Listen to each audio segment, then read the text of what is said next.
Hello विद्यार्थियों, LV classes के इस लेटेस्ट लाइव स्ट्रीम में आप सभी का स्वागत है।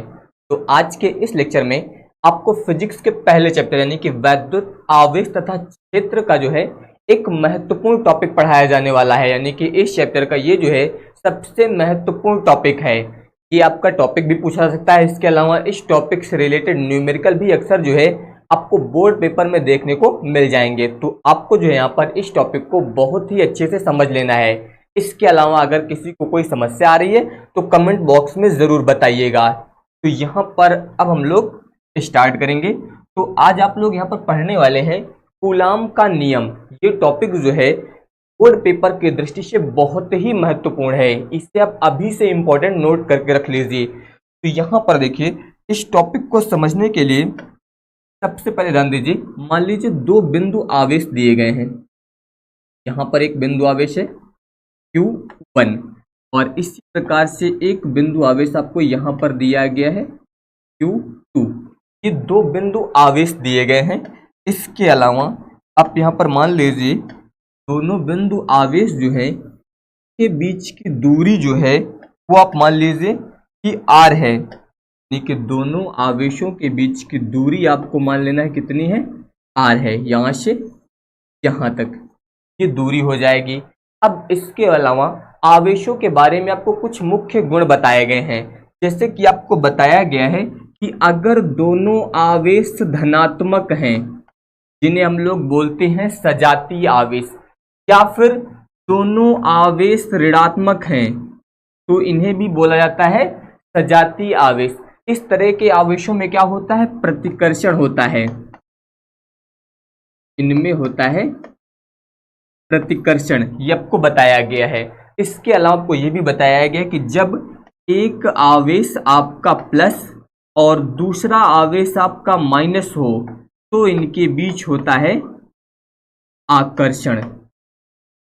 यानी कि जब विजातीय आवेश होते हैं, एक प्लस होता है और एक माइनस होता है, तो यहाँ पर जो है इनके मध्य जो है यहाँ पर कौन सा बल कार्य करता है, आकर्षण बल कार्य करता है। लेकिन अगर सजातीय आवेश है यानी कि प्लस प्लस या फिर दोनों माइनस माइनस है तो इनके बीच कार्य करता है यहाँ पर प्रतिकर्षण बल। तो यहाँ पर ध्यान दीजिए, जो आवेश लिए गए हैं यहाँ पर आप देख सकते हैं, एक Q2 है और पहला Q1 है। दोनों यहाँ पर धनात्मक हैं। तो अगर ये दोनों आवेश धनात्मक है तो इनके बीच जो बल कार्य करेगा वो प्रतिकर्षण बल कार्य करेगा। यानी कि ये दोनों जो है एक दूसरे को बाहर की ओर प्रतिकर्षित करेंगे। यानी कि ये जो है इस पर बल लगाएगा तो ये इस तरफ लगाएगा, यानी कि इसे प्रतिकर्षित करेगा। इसी प्रकार से ये वाला आवेश जब इस पर बल लगाएगा तो वो इसको प्रतिकर्षित करेगा इस तरीके से यहाँ पर। तो यहाँ पर जो है ये जो बल लग रहा है इससे आप मान लीजिए F। यहाँ पर जो बल लग रहा है इससे आप क्या मान लेंगे, F। तो ये आपको यहाँ पर पता होना चाहिए कि अगर दो बिंदु आवेश दिए गए हैं आपको, तो दोनों आवेश जो है एक दूसरे पर बल आरोपित करते हैं। बल की प्रकृति आपको बताई गई है, प्रतिकर्षणात्मक भी हो सकती है और आकर्षणात्मक भी हो सकती है। तो यहाँ पर जो है दो आवेश एक दूसरे पर जो है बल आरोपित करते हैं। अब यहाँ पर आपको कूलाम के नियम को समझने के लिए कुछ पॉइंट देखने हैं। सबसे पहले ध्यान दीजिए, जैसे कि आप यहाँ पर बताया गया, आपने एक आवेश Q1 माना है और दूसरा आवेश Q2 माना है। तो आप लिख सकते हैं यहाँ पर कि माना दो बिंदु आवेशों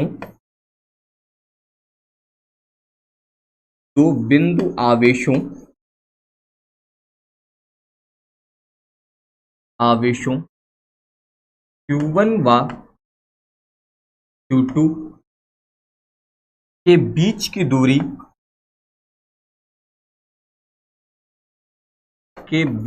दूरी R है, तो आरोपित वैद्युत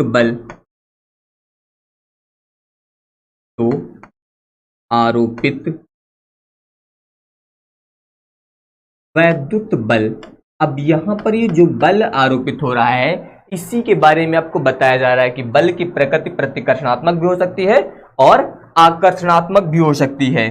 तो अब यहाँ पर ध्यान दीजिए, दो बिंदु आवेश है, एक Q1 है एक Q2 है। इसके अलावा इन दोनों के बीच की दूरी R है, इतना यहाँ पर मान लिया गया। तो आरोपित वैद्युत बल की बात अगर हम लोग करें तो जो बल होगा उसे काहे से माना गया है, एफ से माना गया है। तो यहाँ पर ये जो बल होगा इस समानुपाती होगा इन दोनों आवेशों की मात्राओं के गुणनफल के। इस प्रकार से आप लिख सकते हैं Q1 इंटू Q2, इसके जो है समानुपाती होगा ये बल। इसके अलावा यहाँ पर ये जो बल है वो इन दोनों आवेशों के बीच की दूरी के वर्ग के व्युत्क्रमानुपाती होता है। इस प्रकार से दूरी के वर्ग के व्युत्क्रमानुपाती होने का मतलब ये है कि बल जो लग रहा है वो यहाँ पर इसकी दूरी के व्युत्क्रमानुपाती है। जब दूरी बढ़ेगी तो इनके बीच का जो बल कार्य कर रहा है वो कम होगा, यानी कि दूरी बढ़ने पर बल का मान जो होगा वो कम हो जाएगा। और जब दूरी घटाएंगे आप तो जो बल आरोपित हो रहा है वो बढ़ जाएगा। इसीलिए बताया गया कि दूरी के वर्ग के व्युत्क्रमानुपाती है। व्युत्क्रमानुपाती का मतलब बोल सकते हैं विपरीत। जब दूरी बढ़ेगी तो बल कम होगा और जब यहाँ पर दूरी कम होगी तो बल का मान बढ़ जाएगा।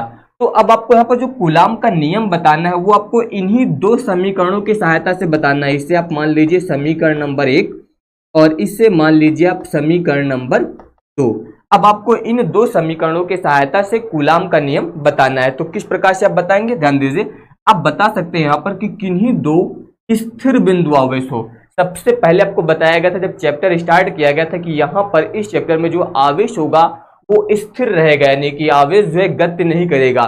तो यहाँ पर ये जो आवेश दिए गए हैं वो दो स्थिर बिंदु आवेश दिए गए हैं। तो आप बता सकते हैं कि दो स्थिर बिंदु आवेशों के बीच आरोपित आकर्षण अथवा प्रतिकर्षण, कोई भी बल लग सकता है, आकर्षण भी हो सकता है और प्रतिकर्षण भी हो सकता है। इसलिए अब बताएंगे कि किन्हीं दो स्थिर बिंदु आवेशों के बीच आरोपित आकर्षण अथवा प्रतिकर्षण वैद्युत बल जो है ये दोनों आवेशों की मात्राओं के गुणनफल, क्योंकि डॉट लगा है यानी कि गुणा लगा है, तो दोनों आवेशों की मात्राओं के गुणनफल के समानुपाती या फिर बोल सकते हैं आप अनुक्रमानुपाती और उनके बीच की दूरी के वर्ग के व्युत्क्रमानुपाती होता है। ये आप लोग याद रखेंगे। और यहाँ पर ये जो बल है इस बल की दिशा जो है इन दोनों आवेशों को मिलाने वाली रेखा के अनुदिश होगी। ये आप लोग याद रखिएगा।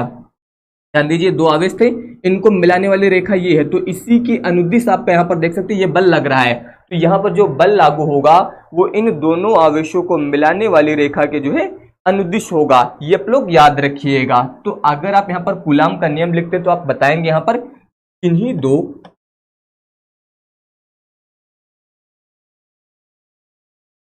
दो स्थिर बिंदु आवेशों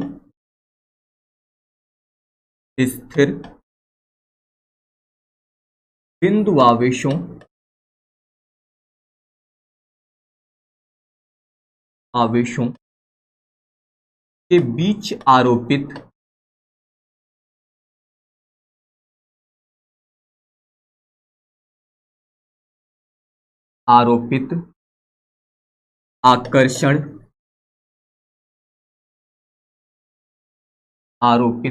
आकर्षण, ध्यान दीजिए यहां पर जो नियम लिखना है आपको, यहां पर ये दो समीकरण याद रखने हैं। अगर ये दो समीकरण याद रखेंगे तो आपको नियम लिखने में कोई दिक्कत नहीं होगी, आप बहुत ही आसानी से नियम लिख लेंगे। तो आकर्षण अथवा प्रतिकर्षण,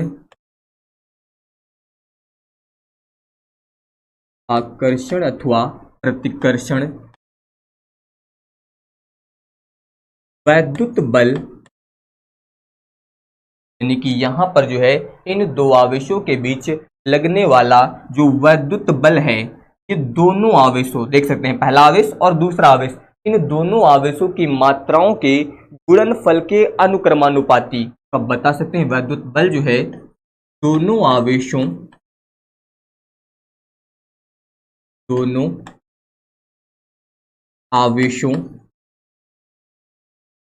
की मात्राओं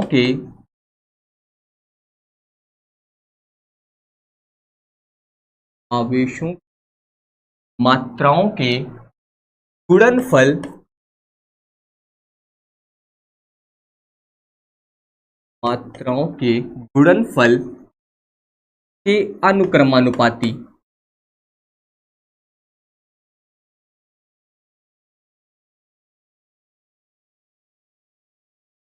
मात्राओं के गुणनफल के अनुक्रमानुपाती। अनुक्रमानुपाती का मतलब होता है निर्भर करना, यानी कि जो यहाँ पर ये चिन्ह लगा है इसे आप अनुक्रमानुपाती बोल सकते हैं, समानुपाती बोल सकते हैं। इसका मतलब होता है निर्भर करना, यानी कि बल जो है वो इन दोनों आवेशों की मात्राओं के गुणनफल पर निर्भर है। जब इन दोनों आवेशों का मान बढ़ेगा तो बल बढ़ेगा, अगर आवेशों का मान घटाएंगे आप तो बल का मान भी घट जाएगा।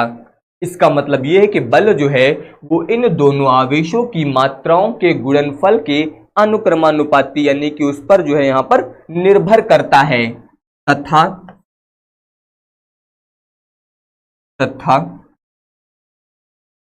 पर जो है आपको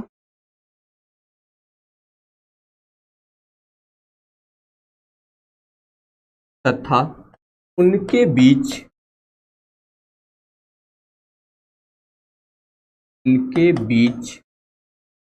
की दूरी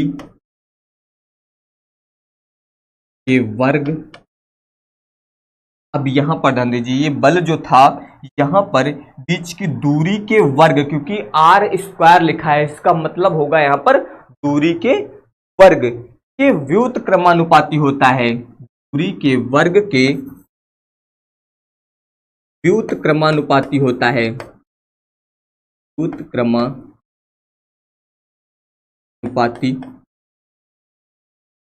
होता है। ये पॉइंट आपको यहाँ पर बताया गया है। व्युत्क्रमानुपाती और अनुक्रमानुपाती दोनों का मतलब आपको पता होना चाहिए। अनुक्रमानुपाती का मतलब निर्भर कर रहा है, जैसे कि यहाँ पर लगा है समानुपाती या फिर बोल सकते हैं अनुक्रमानुपाती। तो यहाँ पर इन आवेशों पर ये बल निर्भर कर रहा था, जब इनका मान बढ़ेगा तो बल बढ़ेगा, इनका मान घटेगा तो बल घटेगा। लेकिन व्युत्क्रमानुपाती का मतलब क्या है, जब दूरी बढ़ेगी तो बल घट जाएगा और अगर आप दूरी कम करेंगे तो बल का मान बढ़ जाएगा। इसलिए यहां पर बल जो होता है ये दूरी के वर्ग के जो है व्युत्क्रमानुपाती होता है और यह बल जो है दोनों आवेशों को मिलाने वाली रेखा के अनुदिश होता है। तो यह भी आप बता सकते हैं यहां पर, यह बल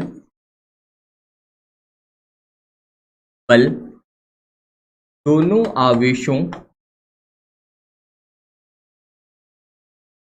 यह बल दोनों आवेशों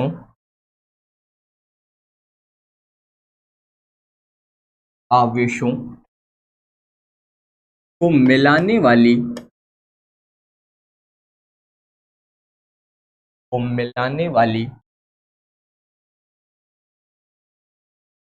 रेखा के अनुदिश होता है। अनुदिश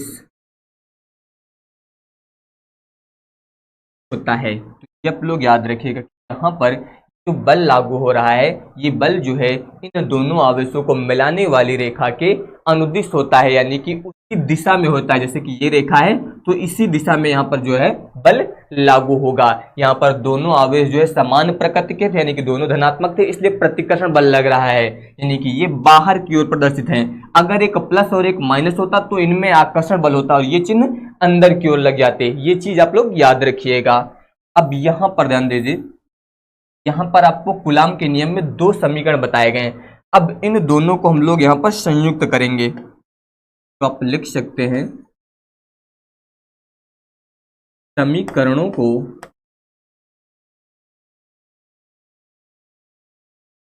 संयुक्त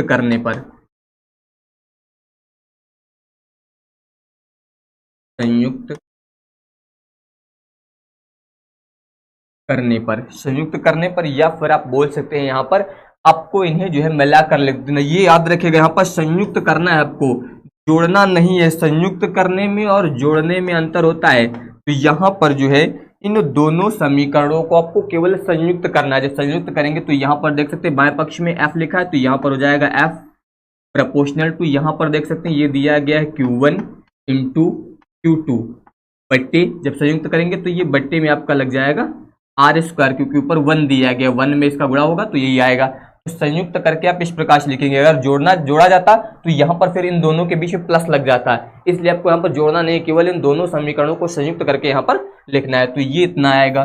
जब यहाँ पर ध्यान दीजिए एफ बराबर, जब यहाँ से आप समानुपाती का चिन्ह हटाएंगे तो यहाँ पर एक समानुपाती नियतांक लग जाएगा के। इसके अलावा Q1 Q2 बट्टे में यहाँ पर हो जाएगा R स्क्वायर। कितना आ गया आप इसमें बता सकते हैं, जहां ए एक समानुपाती नियतांक है, समानुपाती नियतांक है, ये जो है एक समानुपाती नियतांक होता है। और इसके अलावा वायु और निर्वात की अगर हम लोग बात करें तो यहां पर आप लिख सकते हैं कि यदि दोनों बिंदु आवेश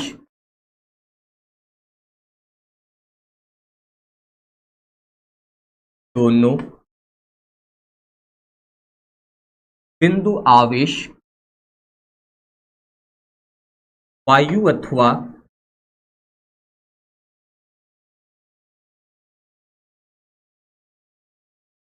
निर्वात में स्थित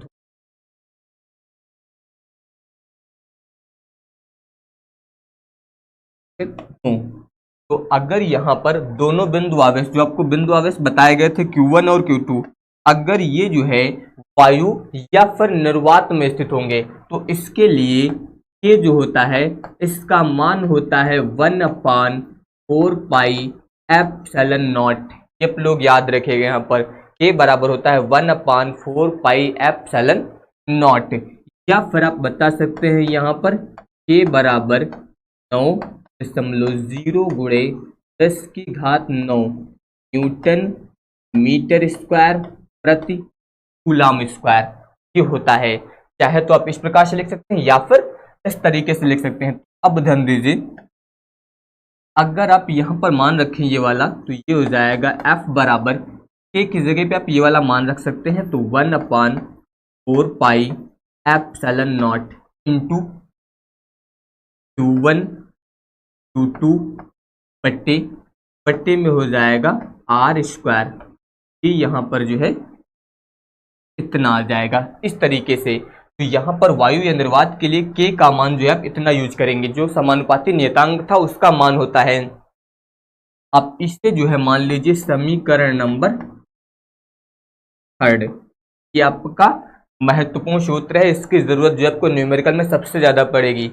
इसके अलावा आप चाहे तो इस समीकरण को ऐसा भी लिख सकते हैं, F बराबर 1/4 पाई एप्सिलॉन नॉट। इसकी जगह पर आप ये वाला मान रख सकते हैं। ये आप लोग याद रखिएगा, यहाँ पर ये आपको जो बताया गया है के, ये आपको दिया गया है यहाँ पर, तो इसी की जगह पर आप ये वाला मान यूज कर सकते हैं। यानी कि आप चाहे तो ध्यान दीजिए, यहाँ पर ये जो दिया गया है आपको 1/4 पाई एप्सिलॉन नॉट, इसी का मान जो है ये इतना होता है। जब इसे आप सॉल्व करेंगे तो इतना आएगा, तो आप इसकी जगह पर ये वाला मान भी रख सकते हैं। तो यहाँ पर जब आप मान रखेंगे तो 9.0 गुणे 10⁻, यहाँ पर हो जाएगा 9, इतना इसकी जगह पर। इसके अलावा Q1 Q2 बट्टे R स्क्वायर, इस तरीके से भी आप यहाँ पर इस फार्मूले को लिख सकते हैं। तो ये आप लोग याद रखिएगा, यहाँ पर ये जो फार्मूला था इसे आप ऐसा भी लिख सकते हैं, क्योंकि इसका जो मान होता है वो इतना होता है। तो इस तरीके से यहाँ पर ये आप ज्ञात कर सकते हैं।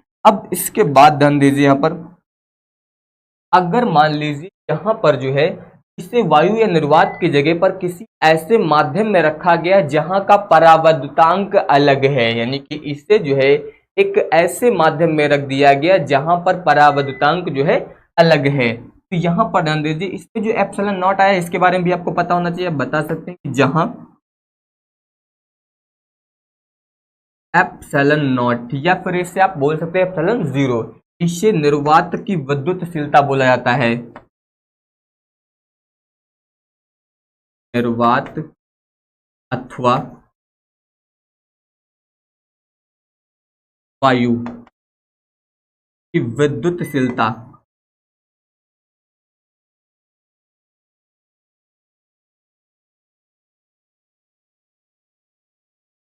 तो इसे जो है निर्वात अथवा वायु की विद्युतशीलता बोला जाता है। ये आप लोग यहाँ पर याद रखेंगे।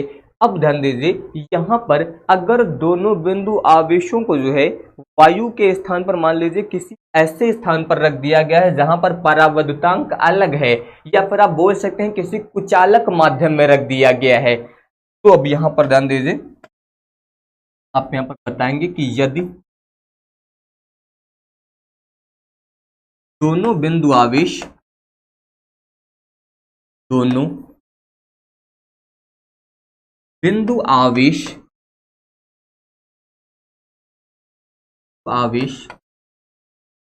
किसी कुचालक माध्यम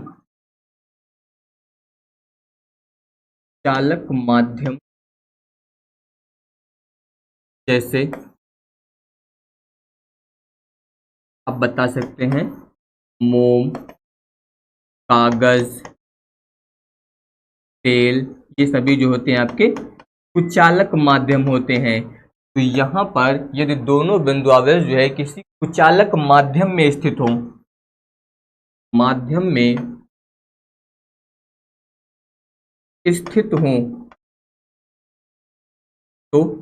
तो फिर ध्यान दीजिए यहाँ पर ये जो फॉर्मूला लिखा गया था इसे आप किस प्रकार से लिखेंगे, इसे आप ऐसा लिखेंगे, फिर F पर आप लिख दीजिए M बराबर यहाँ पर हो जाएगा 1/4 पाई एप्सिलॉन नॉट, यहाँ पर लग जाएगा capital K into Q1 Q2 बट्टे R स्क्वायर, इतना आ जाएगा।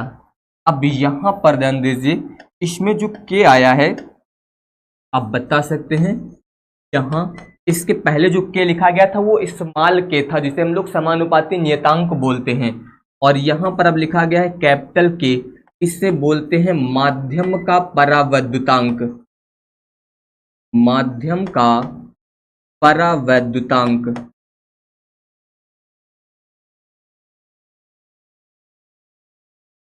इससे बोला जाता है माध्यम का परावैद्युतांक। तो ये आप लोग याद रखिएगा, ये होगा यहाँ पर माध्यम का परावैद्युतांक। अब ध्यान दीजिए इसके पहले हम लोगों ने माना था समीकरण नंबर 3, अगर मान लीजिए इससे हम लोग मान लें यहाँ पर समीकरण नंबर 4। अब ध्यान दीजिए यहाँ पर समीकरण 3 व 4 से, अब ध्यान दीजिए यहाँ पर हम लोग समीकरण नंबर 3 और 4 का यूज करेंगे। समीकरण 3 और 4 से आपको क्या करना है, अगर यहाँ पर इसे हम लोग भाग कर दें, यानी कि जो समीकरण नंबर 3 आपको दिया गया ये वाला, अगर हम लोग समीकरण 4 से भाग कर दें, अब ध्यान दीजिए यहाँ पर समीकरण 3 में बाएं पक्ष में दिया गया है F, और दाएं पक्ष में ध्यान दीजिए यहाँ पर बाएं पक्ष में क्या है इसमें FM, तो बाएं पक्ष को हम लोग बाएं पक्ष से भाग करेंगे तो F बटे FM आएगा बराबर। अब इधर ध्यान दीजिए यहाँ पर राइट साइड में दिया गया 1/4 pi epsilon not Q1 Q2 बटे R स्क्वायर, यहाँ पर है 1/4 पाई एप्सिलॉन नॉट 1 Q2 बटे R स्क्वायर, फिर बटे, अब ध्यान दीजिए यहाँ पर समीकरण नंबर 4 में आपको दिया गया है 1/4 pi epsilon not K into Q1 Q2 बटे R स्क्वायर। तो अब यहाँ पर ध्यान दीजिए अगर यहाँ पर हम लोग समीकरण नंबर 3 को 4 से भाग करेंगे क्या होगा, देखिए इससे ये कट जाएगा पूरा, इससे जो है आपका यहाँ पर ये कटेगा, यहाँ पर ये जो आपका K दिया गया है ये बच जाएगा, बाकी जो है पूरा कैंसिल हो जाएगा। इसका मतलब यहाँ पर है F बटे में यहाँ पर है FM, इतना हुआ। अब यहाँ पर जो K दिया गया है यहाँ पर ये वाला K जो है पलट के ऊपर आ जाएगा, यानी कि जो बटे में K दिया गया अब ये जो है पलट के ऊपर आएगा, तो यहाँ पर बराबर में हो जाएगा K। इस तरीके से आप यहाँ पर इतना लिख सकते हैं, या फिर आप इसे ऐसा लिख सकते हैं, अगर आप यहाँ से F का मान ज्ञात करें तो ये इधर गुणे में आ जाएगा, ये हो जाएगा K, यहाँ पर हो जाएगा FM, इतना आ गया। अब यहाँ पर देखिए इन दोनों में अंतर आपको पता होना चाहिए। F यहाँ पर जब दो बिंदु आवेश वायु या निर्वात में रखे होते हैं तब उनके बीच लगने वाला बल है, और यहाँ पर जो एफ एम दिया गया है ये तब यहाँ पर लगेगा जब दोनों बिंदु आवेश जो है किसी कुचालक माध्यम में या फिर बोल सकते हैं किसी ऐसे माध्यम में रखे गए हैं जहां परावैद्युतांक कैपिटल के आपको दिया गया। तो ये आप अंतर याद रखिएगा। और के जो होता है ये माध्यम का परावैद्युतांक होता है। इसकी परिभाषा लिखने के लिए भी एग्जाम में आ सकती है कि परावैद्युतांक को आप परिभाषित कीजिए, तो परावैद्युतांक को आप इसी फार्मूले के अनुसार परिभाषित कर सकते हैं।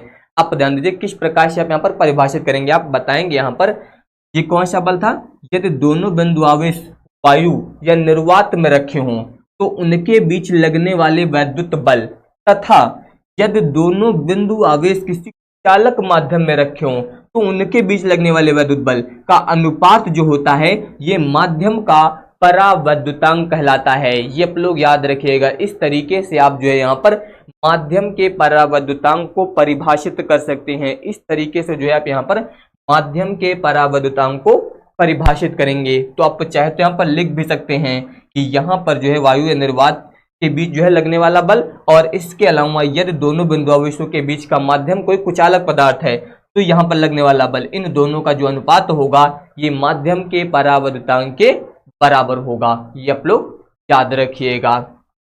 इसके अलावा ध्यान दीजिए, अब यहाँ पर ध्यान दीजिए इसमें आपको एक एप्सिलॉन नॉट मिला है। ये इसके बारे में एग्जाम में बहुत ही पूछा जा सकता है। इसका मान ज्ञात करने के लिए आ सकता है, इसका मात्रक पूछा जा सकता है, इसका विमीय सूत्र आपसे पूछा जा सकता है। ये सभी टॉपिक आपके इससे रिलेटेड हैं।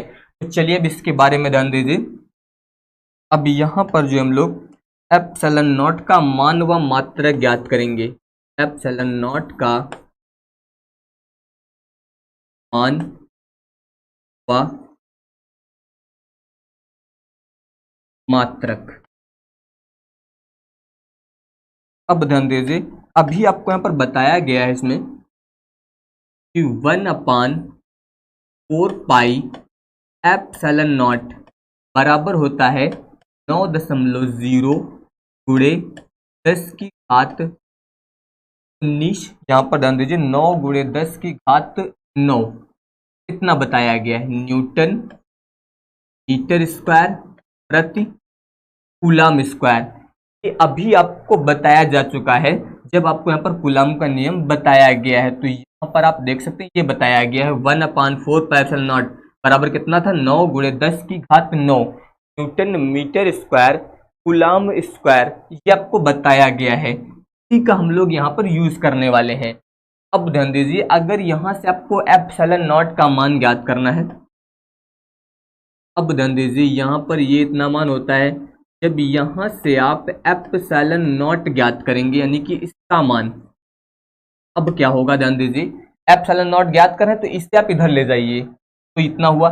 अब ये वाली संख्या पूरी इसके बट्टे में आएगी इधर, तो ध्यान दीजिए 1 बट्टे में इधर कितना है 4 पाई, क्योंकि आप इसका मान ज्ञात करें तो ये इधर ले आए हैं, और ये वाली संख्या बट्टे में आएगी तो यहाँ पर हो जाएगा 9.0 गुणे 10 की घात 9।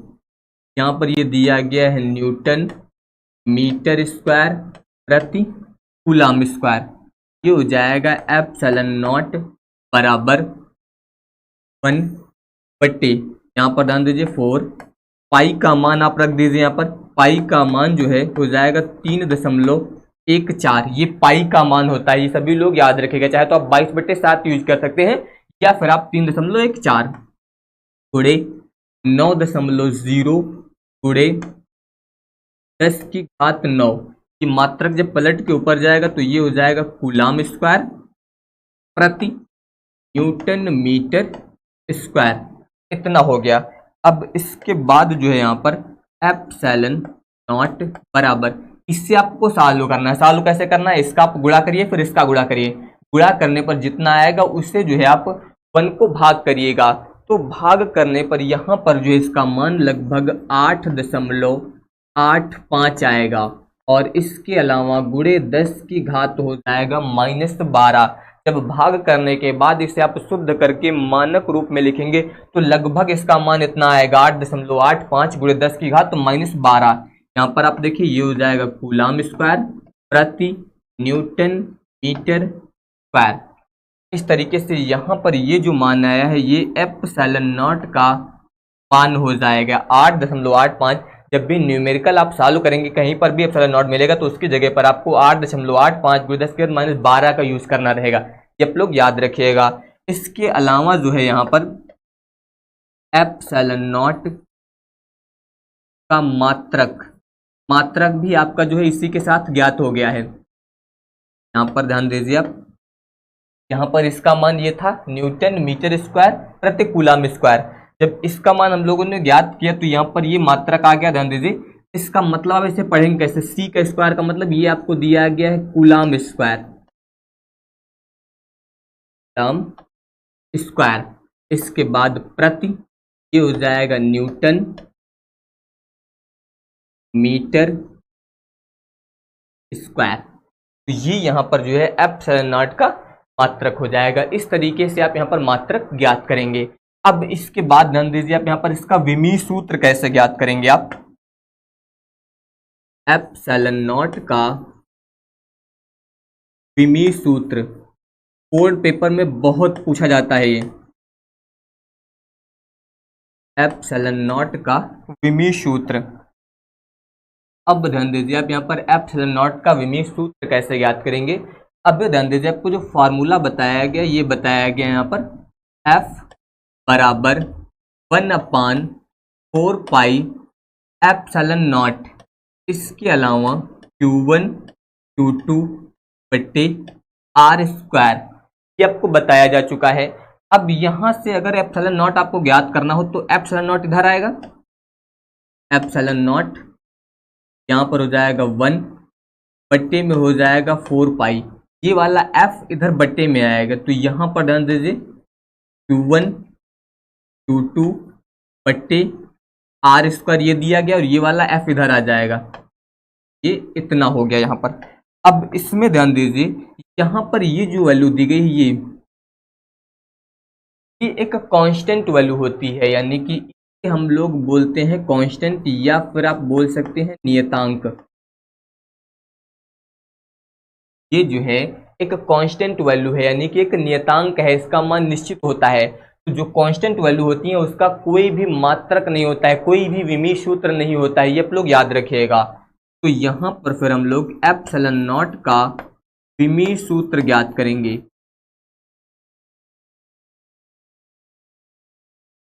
अब ध्यान दीजिए इसका विमीय सूत्र किस प्रकार से आप ज्ञात करेंगे। यहाँ पर लिखा है Q1 Q2, Q यहाँ पर होता है आवेश, आवेश का जो विमीय सूत्र होता है वो होता है AT, ये आवेश का विमीय सूत्र होता है, ये सभी लोग याद रखिएगा। आवेश का विमीय सूत्र क्या होता है AT। इसी तरीके से Q2 ये भी आपका आवेश है तो इसका भी विमीय सूत्र आपका AT होगा, ये आपको याद होने चाहिए। यहाँ पर दिया गया बल, बल का विमीय सूत्र होता है MLT⁻²। ये विमीय सूत्र जो आपको कक्षा 11 में बताए जा चुके हैं पूरे, ये कक्षा 11 से ही संबंधित हैं। तो MLT⁻²। इसके अलावा R दिया गया, यानी कि दूरी के लिए L यूज करेंगे, स्क्वायर लगा है इसलिए यहाँ पर स्क्वायर हो जाएगा। तो इस तरीके से आप यहाँ पर इतना लिख सकते हैं। अब इससे आपको सॉल्व कर लेना है। देखिए यहाँ पर A, यहाँ पर A, ये हो जाएगा A स्क्वायर, यहाँ पर T दिया गया है, यहाँ पर भी T दिया गया है, ये हो जाएगा T स्क्वायर बट्टे में देखिए यहाँ पर दिया गया है M, इसके बाद L और ये वाला L स्क्वायर मिलके हो जाएगा L³ T⁻², इतना हुआ। यानी कि यहाँ पर जो है एप्सिलॉन नॉट का विमीय सूत्र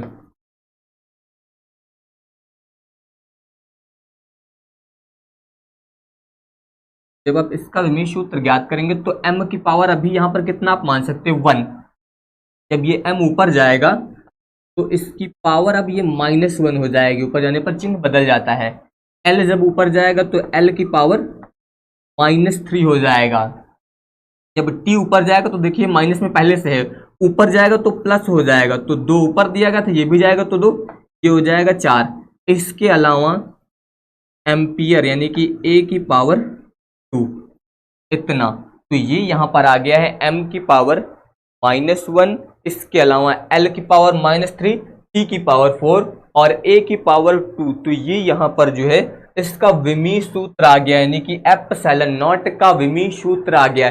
आप इस विमीय सूत्र की सहायता से एप्सिलॉन नॉट का एमकेएस पद्धति में मात्रक ज्ञात कर सकते हैं। ध्यान दीजिए, आप लिख सकते हैं एप्सिलॉन नॉट का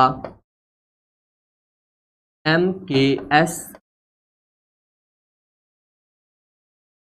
पद्धति में मात्रक। एमकेएस पद्धति में जब मात्रक लिखेंगे तो ध्यान दीजिए किस तरीके से आप यहां पर लिखेंगे। यहां पर एम यूज हुआ है, एम यूज होता है द्रव्यमान के लिए, तो यहां पर आप लिखेंगे किलोग्राम पावर -1। एल यूज होता है लंबाई के लिए, ये आप लोग याद रखिएगा, एल यूज होता है लंबाई के लिए, यानी कि यहां पर हो जाएगा मीटर, मीटर की पावर -3 हो जाएगा। ई यूज होता है समय के लिए, यानी कि सेकंड की पावर 4। ए यूज होता है एम्पियर के लिए, यानी कि एम्पियर की पावर 2। इस तरीके से आप यहाँ पर जो है इसका एमकेएस पद्धति में मात्रक लिख सकते हैं। ये जो है यहाँ पर एमकेएस पद्धति में इसका मात्रक हो जाएगा किलोग्राम इनवर्स, मीटर की पावर -3, सेकंड की पावर 4 और एम्पियर स्क्वायर। ये जो है एप्सिलॉन नॉट का जो है एमकेएस पद्धति में मात्रक होगा। तो ये आप लोग यहाँ पर याद रखिएगा। अब इसके अलावा जो आपको यहाँ पर कुछ मुख्य पॉइंट याद रखने हैं कूलाम के नियम से संबंधित, तो यहाँ पर ध्यान दीजिए, नोट पर 1। सबसे पहले ध्यान दीजिए, जो आपको फॉर्मूला बताया गया वो ये बताया गया था, F बराबर 1/4 पाई एप्सिलॉन नॉट के इंटू Q1 Q2 बटे R स्क्वायर। का मतलब ध्यान दीजिए पर जो बल है बटे में परावर्तकांक आया था, यानी कि K जो है वो बटे में लिखा है। बटे में लिखा होने का मतलब बल जो है परावर्तकांक के व्युत्क्रम के बराबर है, यानी कि अगर यहाँ पर परावर्तकांक का मान बढ़ा दिया गया तो बल का मान जो होगा वो कम होने लगेगा। ये आप लोग याद रखिएगा, यानी कि आप बता सकते हैं यहाँ पर पहला मुख्य पॉइंट कि माध्यम का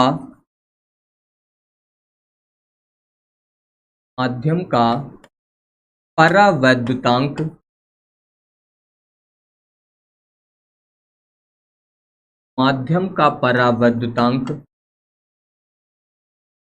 बढ़ने पर वैद्युत बल कम होने लगता है।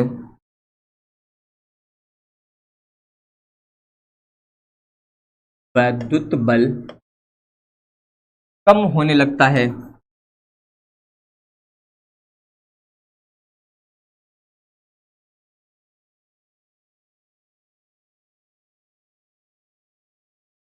ये आप लोग याद रखिएगा कि माध्यम का परावर्तकांक बढ़ने पर वैद्युत बल जो होता है वो कम होने लगता है।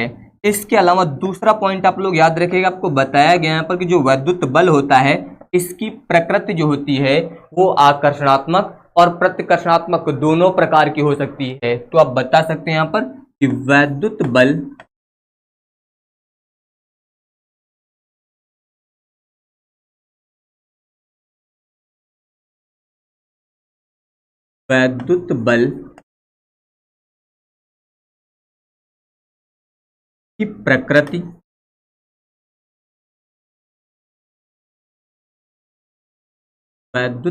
की प्रकृति आकर्षणात्मक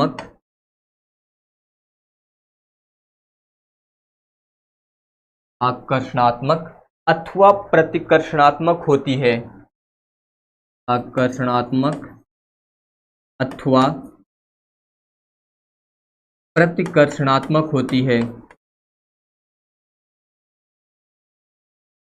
प्रतिकर्षणात्मक है। तो ये आप लोग याद रखें, वैद्युत बल की प्रकृति जो होती है वो आकर्षणात्मक और प्रतिकर्षणात्मक होती है। इसके अलावा तीसरा पॉइंट आप लोग याद रखिएगा, यहाँ पर आपको बताए गए थे इसमें 2 बिंदु आवेश। अगर मान लीजिए 2 बिंदु आवेश यहाँ पर है, Q1 और Q2, दोनों को आपको बताया गया था कि R दूरी पर रखे गए हैं। एक आवेश था Q1 और दूसरा आवेश था Q2। अगर मान लीजिए इन दोनों आवेशों को स्पर्श करा दिया जाए, एक दूसरे के साथ जो है पहले स्पर्श करा दिया जाए, उसके बाद अलग अलग रखा जाए, तो इन दोनों पर जो आवेश की मात्रा होगी वो सेम होगी। आप लोग याद रखिएगा। जैसे कि मान लीजिए इस पर आवेश की मात्रा है 8 कूलाम, इस पर आवेश की मात्रा है 10 कूलाम, अलग अलग है अभी। अगर इन दोनों को आप स्पर्श करा दें तो स्पर्श कराने पर इन दोनों पर आवेश की मात्रा सेम होगी। कैसे ज्ञात करेंगे? पहले आप 8 और 10 दोनों जोड़िए, कितना आएगा? 18। फिर 2 से आप इसे भाग कर दीजिए तो 2 9 18, यानी कि दोनों पर अब आवेश की मात्रा जो होगी वो 9 कूलाम हो जाएगी। तो ये पॉइंट याद रखिएगा, इसकी जरूरत आपको न्यूमेरिकल में पड़ेगी। अगर दो बिंदु आवेशों को परस्पर स्पर्श कराकर हटा लिया जाए तो दोनों पर जो आवेश की मात्रा होती है वो सेम हो जाती है। पहले एक पर 8 कूलाम था, फिर 10 कूलाम था, दोनों को जब आप स्पर्श करा के हटा लेंगे तो दोनों पर 9 कूलाम और 9 कूलाम हो जाएगा। तो ये पॉइंट भी आपको याद रखना है कि मुख्य पॉइंट जितने भी आपको बताए जाते हैं इन्हें आपको रट लेना है, क्योंकि इन्हीं की जरूरत आपको न्यूमेरिकल में यहाँ पर पड़ने वाली है। तो आप बता सकते हैं कि यदि दोनों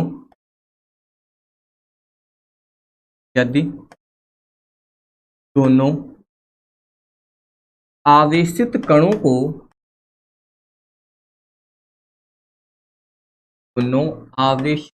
को तो परस्पर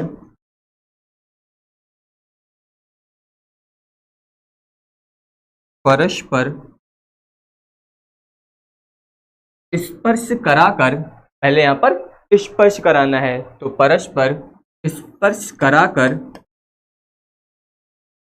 हटा लिया जाए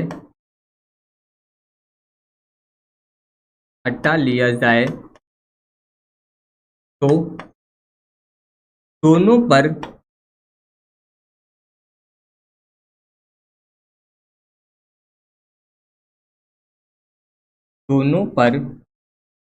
आवेश की मात्रा जो होती है वो समान हो जाती है। तो दोनों पर आवेश की मात्रा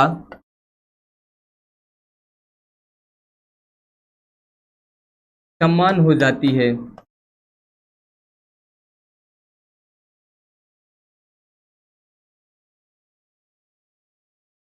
तो यहां पर दोनों पर जो है आवेश की मात्रा जो होगी वो समान हो जाएगी। और इस समान मात्रा का आप मान कैसे ज्ञात करेंगे, इसके लिए ध्यान दीजिए आप। अतः जैसे कि मान लीजिए पहला आवेश है आपका Q1 और दूसरा आवेश है Q2, तो इन दोनों की मात्रा बराबर होगी। कैसे होगी? आपका जो पहला आवेश था उससे जोड़ दीजिए, दूसरा वाला आवेश, दोनों को जोड़ करके 2 से भाग कर दीजिए। तो यहाँ पर आप ज्ञात कर लेंगे Q1 पहले का आवेश, Q2 दूसरे का आवेश, दोनों को जोड़िए, 2 से भाग करिए। तो यही जो है यहाँ पर स्पर्श कराने के बाद जो है दोनों का आवेश हो जाएगा। तो ये आप लोग याद रखिएगा। इसके अलावा चौथा पॉइंट, अगर मान लीजिए यहाँ पर दोनों बिंदु आवेशों के बीच का माध्यम कोई धातु दी गई है, यानी कि ये बता दिया जाए कोई धातु है जहां पर ये दोनों बिंदु आवेश स्थित हैं, तो धातु का जो परावर्तनांक होता है के, वो इनफाइनाइट होता है। और परावर्तनांक इनफाइनाइट होने के कारण यहाँ पर जो वैद्युत बल होगा वो शून्य हो जाएगा। ये पॉइंट भी आप लोग यहाँ पर याद रखिएगा, यानी कि आप बता सकते हैं कि यदि दोनों आवेशों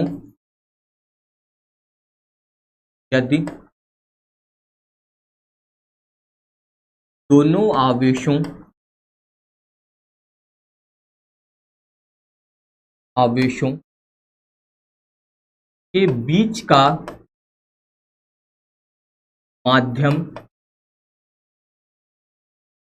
का माध्यम कोई धातु हो,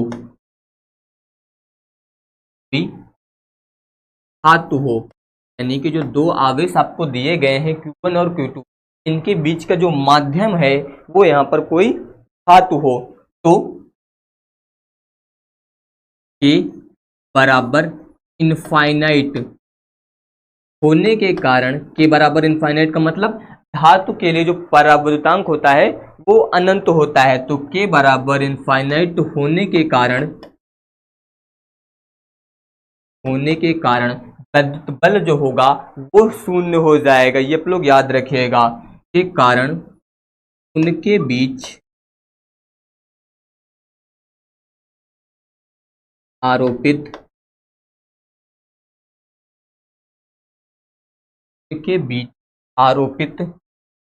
वैद्युत बल शून्य होगा। आरोपित जो वैद्युत बल है वो यहाँ पर शून्य हो जाएगा। वैद्युत बल शून्य हो जाता है।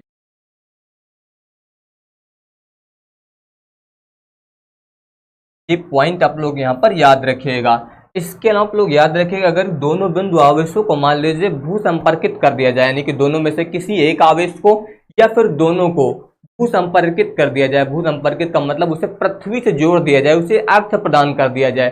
अगर यहाँ पर दोनों आवेशों को भू संपर्कित कर दिया जाएगा तब भी इन आवेशों का मान शून्य हो जाता है, और आवेशों का मान शून्य होने के कारण जो वैद्युत बल होगा वो यहाँ पर शून्य हो जाएगा। ये पॉइंट भी आप लोग याद रखिएगा। इसके अलावा ध्यान दीजिए यहाँ पर अगला पॉइंट, जो भी आपको फॉर्मूला बताया गया है, F बराबर 1/4 पाई एप्सिलॉन नॉट, इतना बताया गया है। इसके अलावा यहाँ पर क्या था, K, यहाँ पर था Q1 Q2 बट्टे R स्क्वायर, इतना आपको बताया गया था। तो इस फॉर्मूले में यहाँ पर जो आपको ये दिया गया एप्सिलॉन नॉट K, इसकी जगह पर आप केवल एप्सिलॉन का यूज भी कर सकते हैं। ये आप लोग याद रखिएगा। यहाँ पर आप बता सकते हैं, यहाँ पर ये जो दिया गया आपको K एप्सिलॉन नॉट, या फिर चाहे तो इसे आप एप्सिलॉन नॉट के लिखे, उसमें कोई दिक्कत नहीं है। के स्थान पर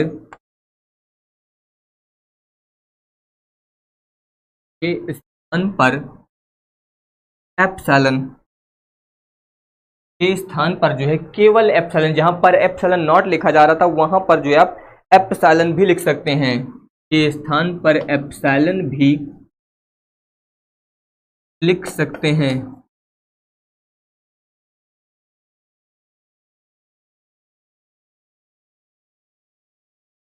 ये आप लोग याद रखिएगा। यहाँ पर ये जो है ये माध्यम की विद्युतशीलता हो जाएगी। ये आप लोग याद रखिएगा। जहां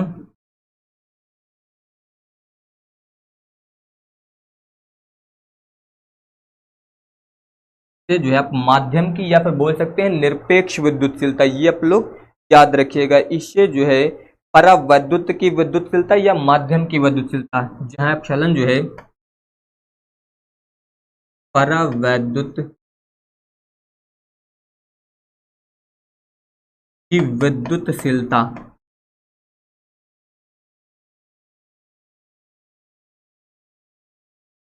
तो ये आप लोग याद रखिएगा। इससे जो है आप माध्यम की विद्युतशीलता या यहाँ पर जो है परावैद्युत की विद्युतशीलता बोल सकते हैं। यानी कि यहाँ पर जो है ये जो फॉर्मूला, इसे आप ऐसा लिख सकते हैं। फिर F बराबर 1/4 पाई एप्सिलॉन, जहां पर आप एप्सिलॉन नॉट लिख रहे थे वहां पर क्या लिख सकते हैं आप, एप्सिलॉन। इसके अलावा हो जाएगा 1/2 बट्टे R स्क्वायर। ये फॉर्मूला आप तभी यूज करेंगे जब यहाँ पर कोई कुचालक माध्यम होगा। ये आप लोग याद रखिएगा। यानी कि वायु या निर्वात के स्थान पर कोई कुचालक माध्यम यूज किया जाएगा, या फिर यहाँ पर जो है ये परावर्तनांक यूज किया जाएगा, तब जो है वहां पर आप इसका यूज करेंगे। ये आप लोग याद रखिएगा। तो यहाँ पर जो आप इसे इस तरीके से भी लिख सकते हैं। तो यहाँ पर जो ये माना है ये वाला, और इसके अलावा जो अभी आपको इसके पहले बताया गया था, यहाँ पर 1/4 पाई एप्सिलॉन नॉट बताया जा चुका है, तो उसका प्रयोग करके भी आप यहाँ पर जो है इसे सॉल्व कर सकते हैं। ये आप लोग याद रखिएगा। यानी कि यहाँ पर ये जो आया है, आप ध्यान दीजिए प्रकार, यहाँ पर आप जो के था का मान ये ज्ञात कर सकते हैं एप्सिलॉन बट्टी एप्सिलॉन नॉट। इस तरीके से यहाँ पर के बराबर आ जाएगा एप्सिलॉन और बट्टे में हो जाएगा एप्सिलॉन नॉट। एप्सिलॉन क्या है यहाँ पर, परावैद्युत की विद्युतशीलता। ये क्या है यहाँ पर, निर्वात अथवा वायु की विद्युतशीलता। इन दोनों का अनुपात जो होता है ये माध्यम की परावैद्युतांक कहलाता है। ये आप लोग याद रखिएगा। माध्यम के परावैद्युतांक को अगर आपको परिभाषित करना है तो आप बता सकते हैं यहाँ पर कि माध्यम की विद्युतशीलता, या फिर बोल सकते हैं परावैद्युत पदार्थ की विद्युतशीलता तथा निर्वात अथवा वायु की विद्युतशीलता के अनुपात को जो है माध्यम का परावैद्युतांक कहते हैं। तो अब बाकी के टॉपिक मैं आप लोगों को नेक्स्ट वीडियो में बताऊंगा।